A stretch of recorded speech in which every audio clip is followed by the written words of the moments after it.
Ayan mga kababayan, dito muli at mag-update tayo dito sa may Ilog Pasig Esplanade at kung ano po ang nangyayari dito sa ating pasyalan ng bayan, ang world class pasyalan ng bayan dito sa Ilog Pasig Esplanade, Intramuros. Yan, at ang mga ano dito ay ano pa lang sila.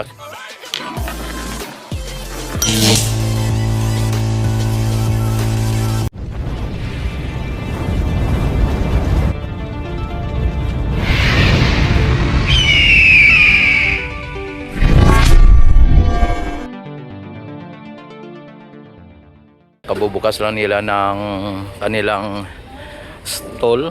Ayan, ang ganda ng bulaklak dito mga bayan, oh.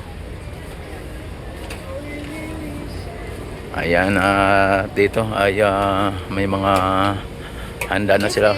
Hello, may mga ano na sila, may mga naka-prepare na.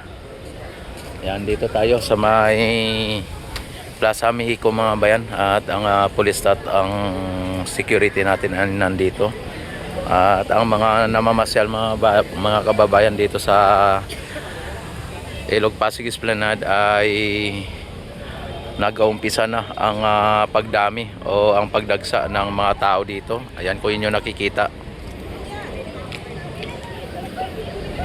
Ayan, at ang ating maestransa ay inyong napapansin ay hindi pa gaano kadaming tao, pero may mga namamasyal na o may mga turista na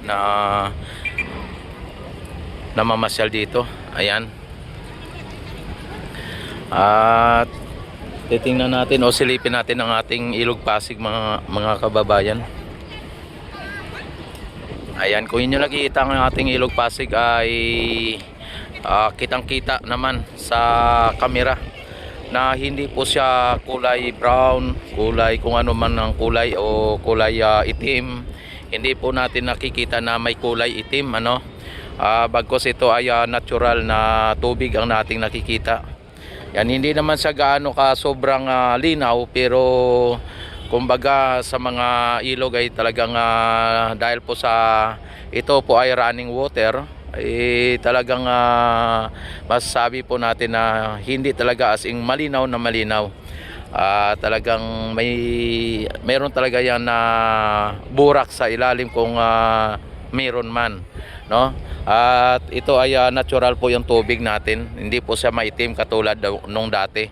Tapos may nakita po tayong mga water lily o water hyacinth na naka ano dyan, naka-trap dyan, dahil po linalagyan nila ng trash boom, no, para sa pag-control ng mga basura na naanod.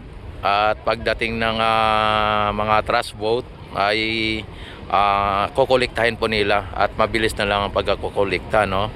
Yan, at hindi katulad sa sinasabi pagkagabi, dahil po sa reflection ng ilaw ay parang nagkulay brown ang ating tubig, dahil po sa reflect po ng ilaw na yan, no, ng mga ilaw dito. Yan, at sa ngayon ay kitang-kita po ninyo kung gaano kung ano ang kulay ng tubig natin.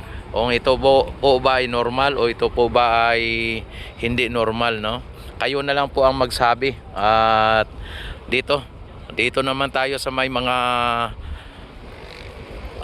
namamasyal, ano. Ayan, yung foreigner, oh. Ayan, at doon siya sa ano, umakyat siya, no. Ang Ilog Pasig mga bayan ay talagang ano po ito ng Intramuros at ng Binondo mga bayan, ano. At ito ay nag-ugnay ang ating Intramuros Binondo Bridge mga babayan. Ayan. Pero ang ano mga bayan, itong Intramuros Binondo Bridge, ito po ay hindi proyekto o hindi ligasiya ni dating Duterte, no. Ito po ay nagawa itong Intramuros Binondo Bridge sa under ng kanyang administrasyon, pero hindi niya po ito project. Ito po ay project ng China. At ito po ay Philippine Chinese Friendship Bridge mga bayan, o Philippine China Friendship Bridge. Pero nakalagay dito sa sa may niya, yung plaque niya, yung pinakaano nila dito. Bakit linagay nila dito ng Philippines China Friendship Park mga bayan? Yan po ay mali ang kanilang mga inilagay dahil po sa hindi po yan park itong bridge mga bayan. Ito lang po ang nilang itinayo nila, pero hindi po yan park. Ang nakalagay po dapat ay China Philippines Friendship Bridge mga bayan, hindi sa park, dapat hindi park yan. At inaano lang po natin, kumbaga kinokorek lang po natin. Hello, shout out. Okay, sa Quiapo. Taga Quiapo kayo? Yan. Lagi kayo dito? Minsan lang. Gaano kadalas ang minsan? 3 beses sa isang buwan. Ayan. Sige, sir. Salamat. Ayan mga bayan, at dito sa may Plaza Mexico mga bayan, dati ay hindi ganito ang itsura, At dahil po sa mga namamasyal dati ay nakalbo po itong mga damo. Ngayon ay tinaniman nila muli ng damo, at ayan, nakita naman nyo, lumalago ng mga damo at pati yung mga halaman. Yan, sana hindi na naman ulit apak-apakan ng mga namamasyal. Hello sir, good afternoon. Ayan mga mga foreigner mga bayan. At dito sa may Ilog Pasig Esplanade mga bayan ay talagang well known na po ito, o kilala na po ito. Sikat na po ito sa hindi lang dito sa Metro Manila, kundi sa buong mundo na, dahil may mga nakikita tayong mga hello ma'am, shout out. May nakikita tayo ng mga foreigner na namamasyal dito. Siyempre itong pasyalan ay isa sa mga magiging daan na maakit ang mga dayuhan at maging ang mga investor mga bayan, At yan po ang goal ng ating pamahalaan o ng ating gobyerno, na mapalinis at mapaganda ang ating kapaligiran. Ang nagsimula ang pag-unlad ng bayan o pag-unlad ng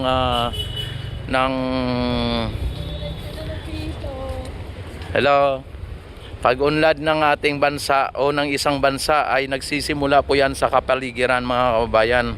At ang kapaligiran, ang paglinis ng kapaligiran ay nagsisimula din po yan sa sanbayanan o taong bayan. Kaya ang pag-unlad ng ating bayan mga kababayan ay hindi po yan nakasalalay sa isang liderato. Ang pag-unlad ng bayan mga kababayan ay nakasalalay po yan sa ating mamamayan, o gaano ka disiplinado ang ating mamamayan o tagasunod, o tayong mga mamamayan na siyang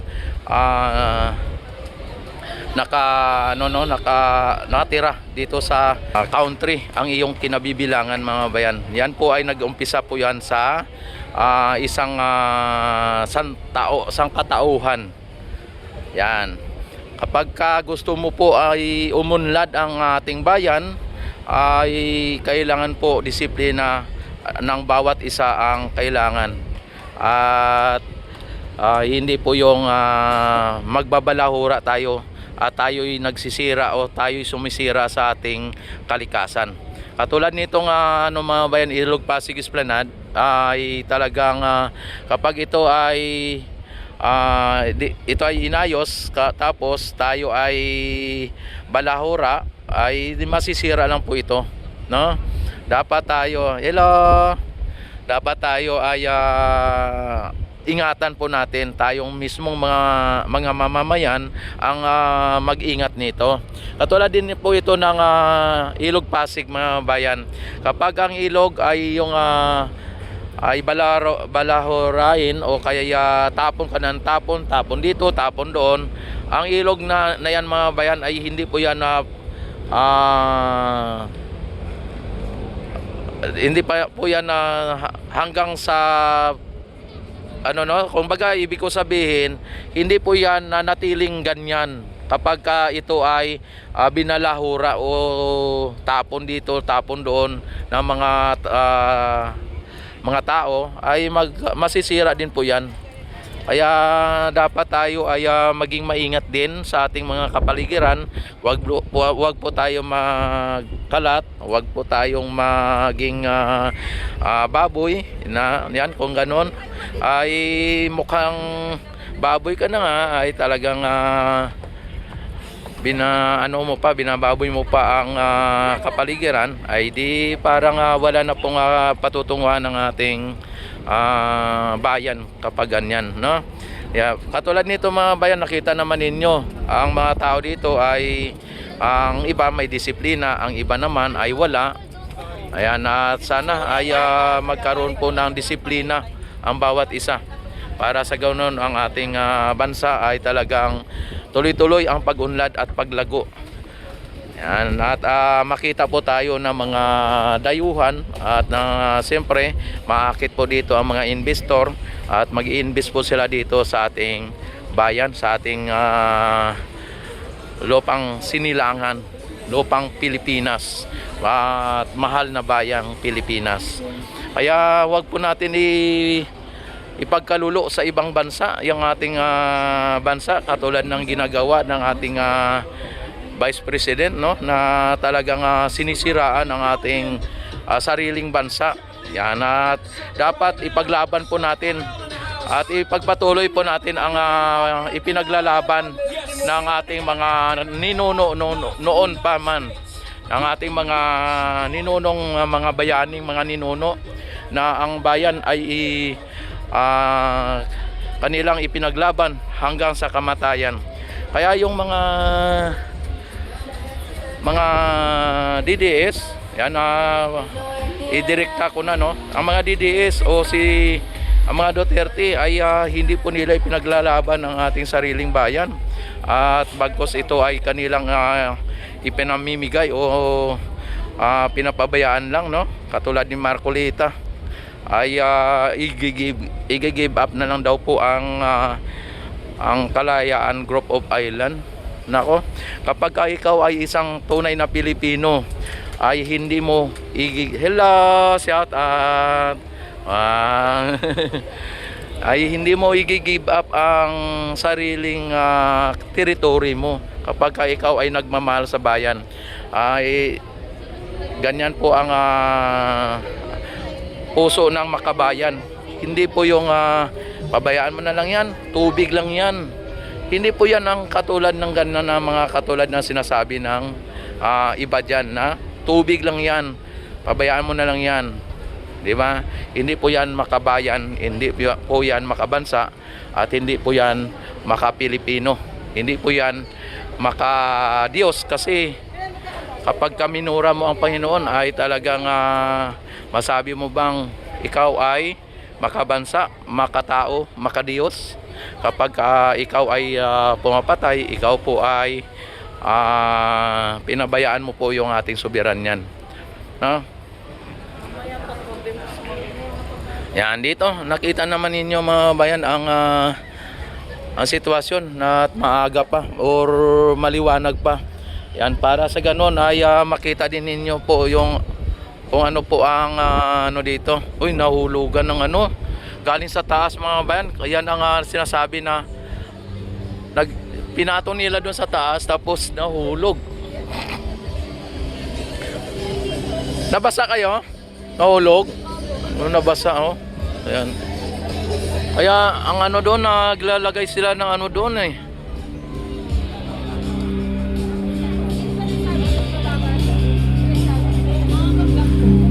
Mabuti hindi kayo natamaan nito.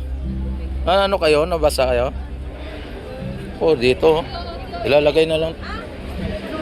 Ilalagay kasi sila doon sa taas eh.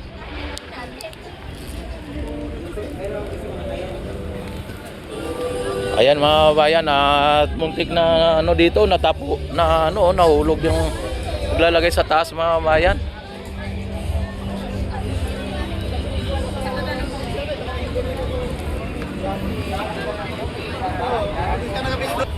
Ayan mga bayan, ano, at talagang ang mga Pilipino talaga ay mayroon talagang Pilipino na walang disiplina sa sarili, ano.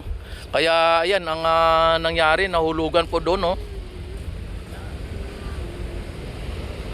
Yan, itapon natin dito. Grabe. Ayan. At dito sa may Jones Bridge mga bayan, kung inyo nakikita ay may mga spotlight dito.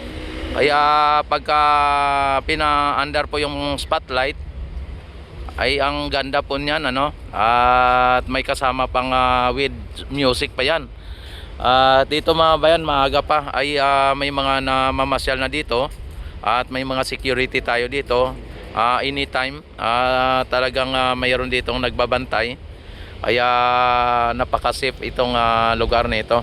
Yan, at didiretso tayo dito sa may Loton area mga bayan, at para sa ganon ay makita po ninyo kung gaano kaganda kahit na maliwanag pa ang sikat ng araw. Para sa ganon ay makita po ng mga kababayan nating mga OFW, mga immigrant, mga nasa ibang lugar na hindi lang dito sa buong Pilipinas kundi sa buong mundo mga bayan, na ang Pilipinas ay may mga pasyalang katulad nito. Ang ganda at ang very safe pa, ano. Ayan. Ang ating ano dito mga bayan, wala na yung mga halaman dito, oh.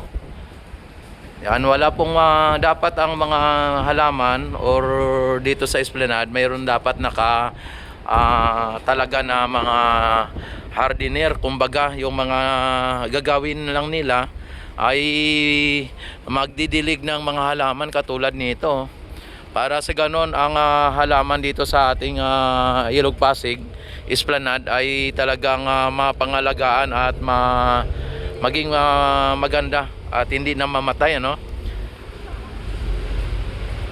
Ayan, dito tayo sa Phase 1A mga bayan, Phase 1B. Ayan. Ayan, at may mga security po tayo dito. Hello sir. Ayan. At araw-araw mga bayan, araw-gabi ay nandito po yan mga yato. Ayan, sir, good afternoon.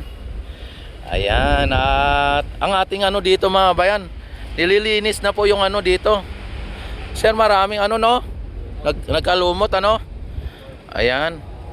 Oh.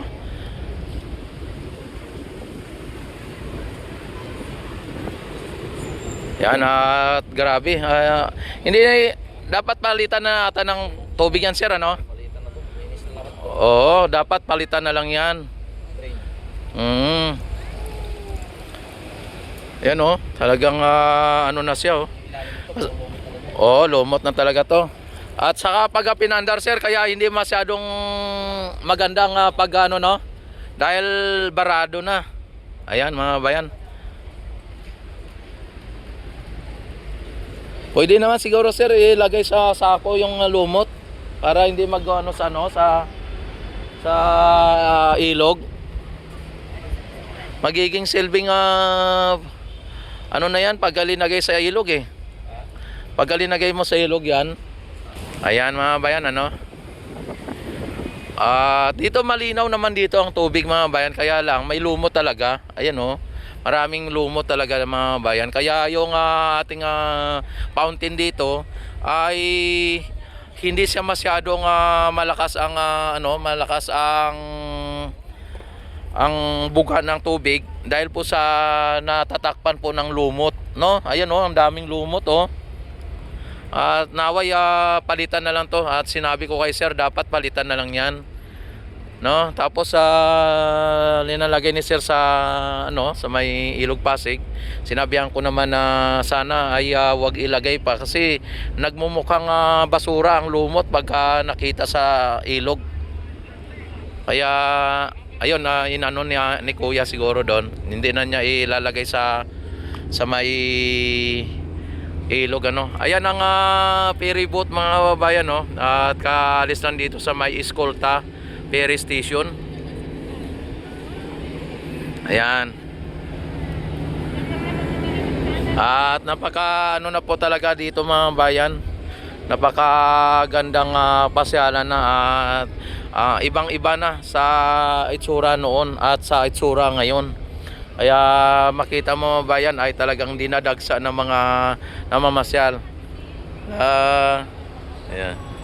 Ayan. Palagi kayo dito namamasyal. Ano masabi nyo nga pala dito dahil palagi kayo namamasyal dito? Ano po inyong masabi dito? Maganda po. Maganda. Sa mga hihira. Ng bayan Maganda na quality ano. Tapos walang bayad, di ba? Ano po yung mga sinasabi ng mga baser na maamoy daw dito? Kayo po ba ay nakakaramdam ng may masangsang na amoy o mabaho? Ha? Siguro yung pagkakati ang tubig. Pero kayo may naranasan kayo? Wala. Wala pa naman. Wala, di ba? O sa palagi ninyong pagbalik dito, hindi niyo na wala kayong naamoy na ganon. Siguro baka yung mga nakaamoy ng ganon, baka hindi po nagtututbrush ano. Na ganon ha. Sila kayong dalawa. Yan, hello, shout out. Ganon siguro no? Ganon siguro no, baka hindi nakatutbrush no?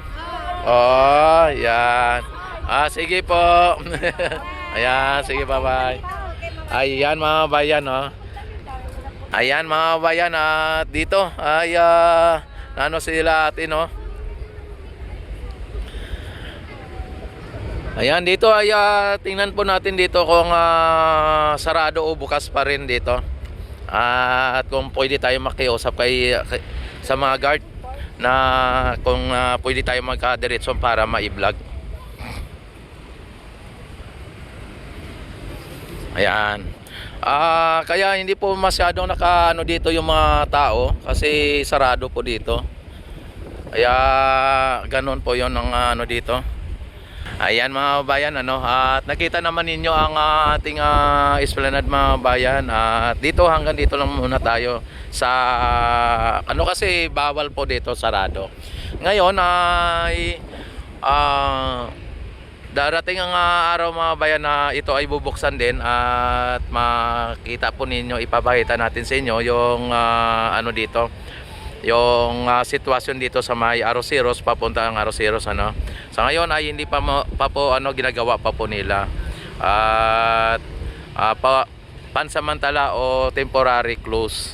Ayan, at dito mga bayan ay talagang napakaganda po ng ating mga ating pasyalan at ang ating mga namamasyal ay napakaganda din. Kaya wag na po kayong mag-atubili at punta na po kayo dito sa ating Ilog Pasig Esplanade at para maranasan din po ninyo kung ano po ang aking mga sinasabi, kung ito po ba talaga ay totoo at napakaganda. Yan, talagang sa ngayon ay maaga pa at wala pa masyadong namamasyal dahil po sa maaga pa mga kababayan, maaga pa. Ayan, don't forget like and subscribe my YouTube channel at i-click ang notification bell, i-select ang all para ma-notify agad kayo tuwing ako'y mag-live, mag-upload ng mga videos mga bayan. At maraming salamat sa inyong walang sawang pagsuporta at panonood sa aking YouTube channel. At ito sa Rex TV Adventure nagsabing maraming salamat, magandang hapon, magandang gabi, magandang umaga at sa Luzon, Visayas, Mindanao hanggang sa ibang bansa, magandang umaga, magandang gabi sa inyong lahat at mabuhay po tayong lahat, mabuhay ang bagong Pilipinas, mabuhay tayong lahat hanggat gusto natin.